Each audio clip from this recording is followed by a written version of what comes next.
This is a response to a support question, and they're looking for some webinar metrics. So here's the question that I received. I have a prospect who does 150 live events a year in their offices, and this Traffic Geyser consultant offered the idea of doing webinars to help increase their conversions.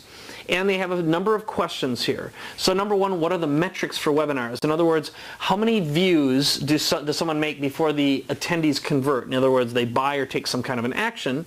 And how much should you be charging for a project like that? And can they use their live events as the webinar content?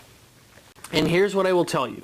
So number one, congratulations. I believe that doing automated teleseminars and webinars are the future of marketing, both online and marketing in general, and that's one of the reasons why I created MonsterFollowUp in the first place. The whole point and purpose is to be able to capture leads from virtually any source, whether it's voice or email or mobile text or a web form, be able to do some research on that prospect, be able to communicate with them using email, voicemail, mobile text, and also using print, and more importantly being able to convert those prospects into customers by presenting either live or pre-recorded or simulated live teleseminars and webinars.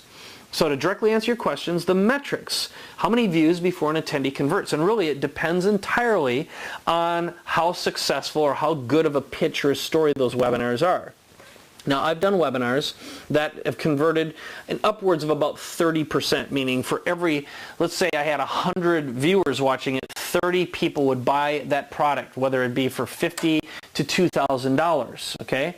But a bad webinar is going to convert nothing. So what you want to do is you want to make sure that you're using ideally that tool that we give you inside MonsterFollowUp. We give you the perfect teleseminar and webinar template. Okay, so if you study that, you're actually studying something that I've spent years developing and literally have generated millions of dollars from. So again, it all comes down to constructing an excellent offer and being able to tell a fantastic story.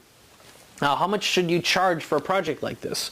Now, you can either charge a flat fee to just get it set up and programmed, or you could go and you could actually charge a percentage of each sale.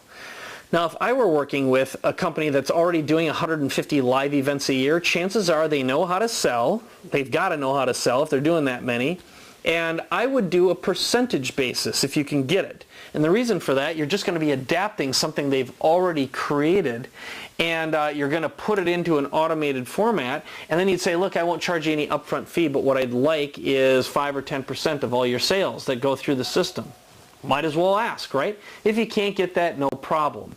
But I believe someone who set up a business like this could easily, with 1 or 2 people maximum, could generate a 7-figure-a-year business just automating someone else's sales process. All right?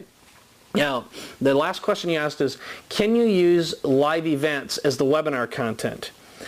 The answer is you could try it out. Okay? In my experience, here's what I found.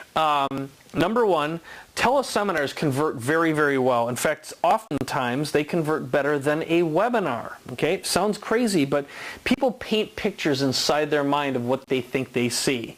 And that's essentially what happens during a teleseminar. And one great thing about MonsterFollowUp is it's smart. In other words, it knows if someone shows up and completes the teleseminar webinar. It knows if they show up late. It knows if they leave early, or it knows if they're a no-show, and it will follow up based on that behavior. This makes a huge difference in the conversions. Now, the next thing is webinars, which would just be showing a slideshow, for example, from PowerPoint or Keynote. They can convert very, very well as first. Again, what I would do is I would test a live event presentation, the Keynote or PowerPoint, and then I'd also run the webinar content that they've already made, their live event as a webinar, and see which converts the best. Doing a test is always the best way. Now, the third way is to do a recorded video.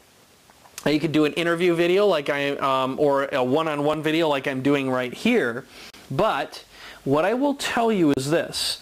In my experience, if I'm doing a live interview or a live webinar with real video and including a chat, that does convert very well. But if I just take a recorded video where it's just a talking head like I'm doing right now, very often teleseminars and webinars convert better unless you are a very skilled presenter on camera. And people get fussy about the audio quality and the video quality and that kind of thing. And you can see here I'm in a nice studio environment. So the only way to know for sure is to test. But if I had to, if I had to invest a certain amount of time and a certain amount of energy, and I wanted to get the best return on my investment, I'd probably start with a webinar first. In other words, just a slideshow with voice, and then I'd do a teleseminar, and then I'd probably do a webcast. But if you've already got pre-recorded video, by all means, use that first and see what happens. So I hope this answers your question. Bottom line is make sure you go into MonsterFollowUp, go through the training materials that we've created for you. There's a lot of great materials in there. We've got pre-made teleseminar wizards already made for you that are pre-written lead capture pages and follow-up emails and follow-up mobile text messages, so you don't have to go through the hideous amount of labor and work to write them from scratch. So I hope you got a lot out of this, and I look forward to your next question. Thank you. Bye-bye.